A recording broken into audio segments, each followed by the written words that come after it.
जामखेड तालुक्यातील पाडळी फाटा येथे Shri Datta Agro processing कंपनीचा सभापती प्राध्यापक राम शिंदे तसेच हरिभक्तीपरायण दादा महाराज रणदिवे वारकरी भूषण कैलास महाराज भोरे यांच्या हस्ते शुभारंभ करण्यात आला।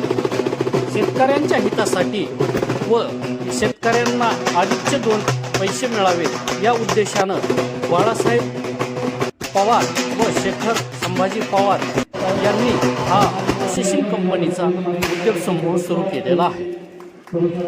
या प्रोसेसिंग कंपनीमध्ये शेतीमालाचे ग्रेडिंग होणार आहे, तसेच कडधान्य स्वच्छ होऊन त्याला चांगल्या प्रकारचं दर्जेदार असं मार्केट उपलब्ध होणार असल्याचं सभापती प्राध्यापक राम शिंदे यांनी सांगितलेले आहे। यावेळी तालुक्यातील बहुसंख्येने शेतकरी बांधव मोठ्या संख्येने उपस्थित होते। यावेळी या आयोजकाच्या वतीने सभापती प्राध्यापक शिंदे व इतर मान्यवरांचा या ठिकाणी सत्कार करण्यात आला। यावेळी दत्ताभाऊ वारे, शरद कारले, अविनाश पवार, नंदबाबा गोरे, अमित शेठ चिंतामणी, सतीश शिंदे, विजय पवार, सुरेश पवार, काकासाहेब शेळके, राहुल शेठ बेदमुत्ता, लक्ष्मण पवार, संभाजी पवार यांच्यासह मोठ्या संख्येने नागरिक उपस्थित होते। यावेळी प्राध्यापक राम शिंदे यांनी दिले आहेत शुभेच्छा। आणि भूषणाच्या बाबतीतही चांगला न्याय दिला। त्याचबरोबर आज 26 डिसेंबर 2025 रोजी बाळासाहेबांनी Shri Datta Agro Processing Company या नावाने धान्याची प्रतवारी पॉलिश पॅकिंग करून श्री दत्त गोल्ड, दत्त सिल्वर आणि दत्त डायमंड ह्या नावाने धान्याची ब्रँड नेमची सुरुवात केलेली आहे।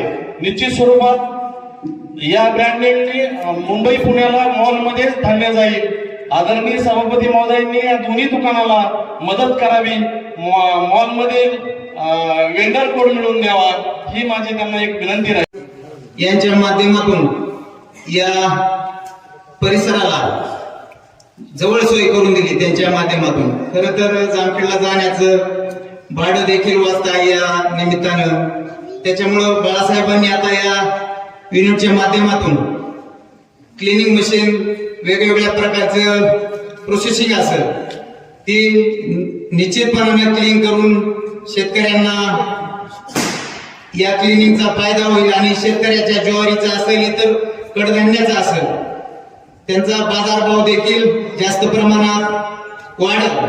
त्याच्यामुळे या प्रोसेसिंगच्या माध्यमातून या भागातील शेतकऱ्यांना अतिशय मदत होईल। मला उद्घाटन हे राम शिंदे साहेबांच्या हाताने या ठिकाणी उद्घाटन करायचं, कारण म्हणजे आम्हाला तारीख ठरली होती, परंतु साहेब बाहेर दौऱ्याला गेल्यामुळे तारीख लांबली। त्यांच्या हिशोबाने तारीख या ठिकाणी ठरवली। खरं म्हणजे बाळासाहेब आज पाडळी परिसरातले खूप मोठ्या प्रमाणात शेतकरी उपस्थित आहेत। आता आमचे जुने कार्यकर्ते, भारतीय जनता पार्टीचे सगळ्यात जुने कार्यकर्ते या ठिकाणी उपस्थित आहेत। सगळ्याला पाहून आनंद झाला। खरं म्हणजे आपण आपल्या भूमिपुत्राला ओळखलं ह्याचाच खूप मोठा आनंद। आता ह्यो माल प्रोसेसिंगला आपल्याला बारामतीला न्यावं लागलं।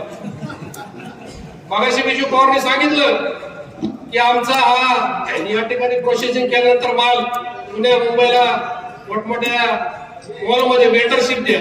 तर म्हणजे वेंडरशिपचं आश्वासन किंवा आमिष गेल्या 6 वर्षापासून बारामतीवाल्यांनी दाखवलं।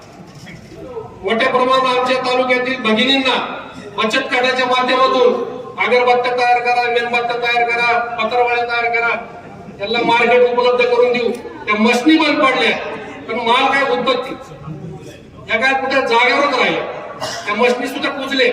आज आमच्या महिला भगिनी या ठिकाणी रडत आहेत, परंतु एक काहीतरी आम्ही दाखवून आमच्या परिसरातील शेतकऱ्याची फसवणूक केली। आणि खरं म्हणजे बाळासाहेब तुमचं मी कौतुक करतो की आपल्या भूमिपुत्राचा हस्ते आपण उद्घाटन, किमान राम शिंदे साहेब 10 जानेवारीची पोते तर येते तुमच्या आडतीवरती, रोहित पवारचा काय येणार आहे आपल्या आडती, त्यामुळं आपण ओळखलं, त्यामुळे तुमचं कौतुक करतो। जर धंदा यशस्वी व्हायचा असेल तर अन्न आश्रय नाम त्यागू इथे अनन्यता नारद भक्ती सूत्रामध्ये नारदाने सांगितलेलं आहे की जर तुम्हाला कुठल्याही ह्याच्यामध्ये जर यशस्वी व्हायचं असेल तर तुम्हाला त्याच्याशी त्या धंद्याशी इतकं अनन्य व्हावं लागेल की बाकीचे सगळे आश्रय तोडावं लागतील। देखील सांगितलं की पाडळी फाट्याच्या पूर्वीच्या कालखंडामध्ये काय वैशिष्ट्य होतं आणि आता अलीकडच्या कालखंडामध्ये काय बदल झालेला आहे। बाळासाहेबांनी इथं आडत टाकल्यानंतर अतिशय भग्न अशी अवस्था या फाट्यावरची होती आणि रात्री दिवस मावळण्याच्या पुढं, कारण मला बऱ्याच वेळा मोटरसायकल ह्याच रस्त्याने जावं लागतं, त्यामुळे बऱ्याच वेळाच मी याचा अनुभव घेतलेला आहे मला. पण माझ्यावर कधी काही प्रसंग आला नाही, सुदैवाने वाचलो. पण या पारळी फाट्यावर यायचं म्हणलं की काहीतरी ते आर्मी गोरे लावायची, मुलींचे ड्युटी असायची.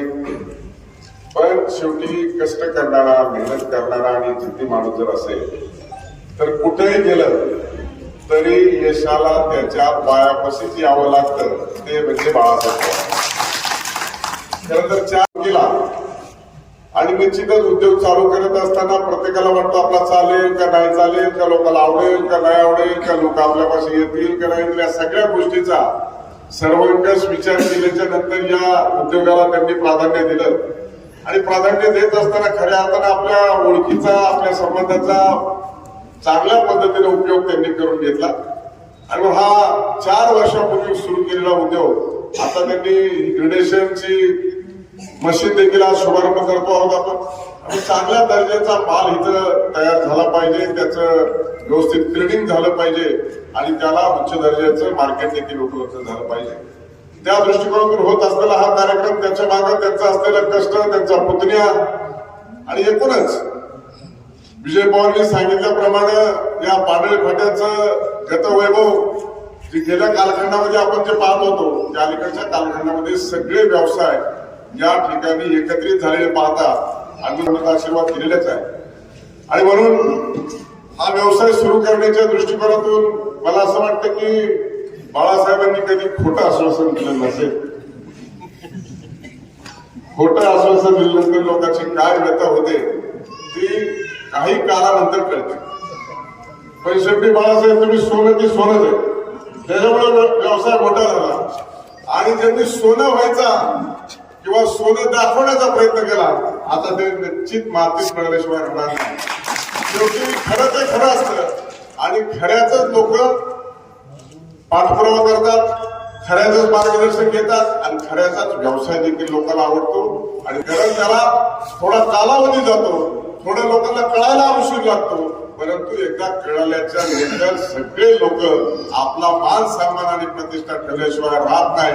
मग तो व्यवसाय असो, समाजकार्य असो की राजकारण असो, सगळ्या गोष्टीमध्ये माणूस कसा आहे आणि माणसाच्या पाश्चात्याची चर्चा कशी, हेच खऱ्या अर्थानं माणसाला पुढे घेऊन जाणारा विषय असतो.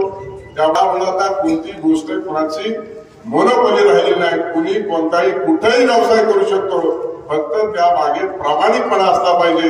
आणि तो बाळासाहेब आणि त्यांच्या कुटुंबाच्या प्रति निश्चित स्वरूपामध्ये असल्यामुळं 4 वर्षाच्या कालखंडामध्ये अतिशय झपाट्यानं त्यांनी ही प्रगती केलेली आहे. त्याचबद्दल सर्व पंचकृषीतील शेतकऱ्यांनी देखील त्याला दाद दिलेली आहे. आणि म्हणून अशा पद्धतीचे तरुणांनी व्यवसाय केले पाहिजे. अलीकडच्या कालखंडामध्ये तरुणांच्या पुढे आदर्श ठेवण्याचं काम देखील बाळासाहेब आपण केलेलं आहे. आणि त्यामुळं हे आदर्श म्हणजे आपली प्रगती करत असताना, आपली प्रगती करत असताना आपण इतरांचे देखील आदर्श झालो पाहिजे. इतरांनी देखील आपला आदर्श घेऊन आपल्या जीवनामध्ये यशस्वी होण्याचं स्वप्न बघितलं पाहिजे. प्रगती अजून चांगल्या पद्धतीने झाली पाहिजे. माझ्यासह, घोरे महाराजांसह आमच्या सर्वांचे तुम्हाला पाठिंबा आहे, तुम्हाला शुभेच्छा आहेत, तुम्हाला आशीर्वाद आहे. त्यामुळे अशीच प्रगती केल्यानंतर, प्रगती झाल्यानंतर चांगला वाटणारा मी राजकीय माणूस आहे. दुसऱ्याची प्रगती माझ्या डोळ्यात बिलकुल खूपच नाही. त्यामुळे मला जवळचा माणूस मोठा झाला तर त्याचं चांगलं वाटतं. अशामुळं सगळे लोक, जसं लवचुंबकाला माणसं जवळ यावं वाटतात, तशी माझी परिस्थिती आहे. किती दूर माणसं गेली तरी पुन्हा माझ्याजवळ येतात, त्याच्यातच सगळ्यात जास्त मला आनंद होतो. त्यामुळं किती मतांनी पडलो काय आणि आता कुठं आहे काय, हे मी किती मोठा झालो तरी कर्जत जामखेडसाठी मी छोटाच माणूस आहे. त्यामुळं त्या माणसांनी एवढं मला भविष्य आणि भविष्य उज्ज्वल केलं, त्याच्या संदर्भामध्ये निश्चित स्वरूपामध्ये माझ्या जीवनामध्ये त्यांच्या प्रती नितांत असा आदर आहे. आणि म्हणून साठी शेवटी दिवस येतात जातात, फक्त जन्मात कसे जगले आणि दुसऱ्यासाठी काय केलं एवढंच लक्षात राहू शकतो आणि याच खऱ्या अर्थानं ब्रीद वाक्यावरती आपण आपल्या जीवनामध्ये आदर्श निर्माण करू शकतो आणि म्हणून तुमचा हा व्यवसाय तुमच्या आमच्यासाठी सर्वांसाठी चांगलेला आहे आणि म्हणून तुम्ही आडलेल्या नडलेल्या लोकांना सगळ्यांच्या पाठीशी उभा राहण्याचं आपण स्वप्न बघतात, आपण त्यांना सहकार्य करत आहात. राज्य स्तरावरती आता डिजिटल मार्केटिंग आलंय, जिल्ह्याचं, राज्याचं, देशाचं डिजिटल मार्केटिंग खालीवरती होतं, त्याच्यावर बारकाईने लक्ष ठेवत शेतकऱ्यांचं नुकसान होऊ देऊ नका, तुमचंही नुकसान होऊ देऊ नका, पण चांगल्या पद्धतीचा आपल्या कष्टकऱ्यांच्या शेतकऱ्यांच्या मालाला जर भाव दिला तर आणखी तुमचं नावलौकिक वाढल्याशिवाय राहणार नाही, एवढं या निमित्ताने सांगतो. अशा पद्धतीच्या आपल्याकडून अपेक्षा आणि इच्छा व्यक्त करत असताना आपण एका चांगल्या उद्योग व्यवसायामध्ये आणि लोकांना ज्या पद्धतीनं स्वच्छ असं धान्य हवं आहे तो व्यवसाय आपण सुरू केलेला आहे, त्याला मी आमच्या सर्वांच्या वतीनं मनपूर्वक अशा शुभेच्छा व्यक्त करतो आणि माझं बोलणं थांबवतो. जय हिंद, जय महाराष्ट्र.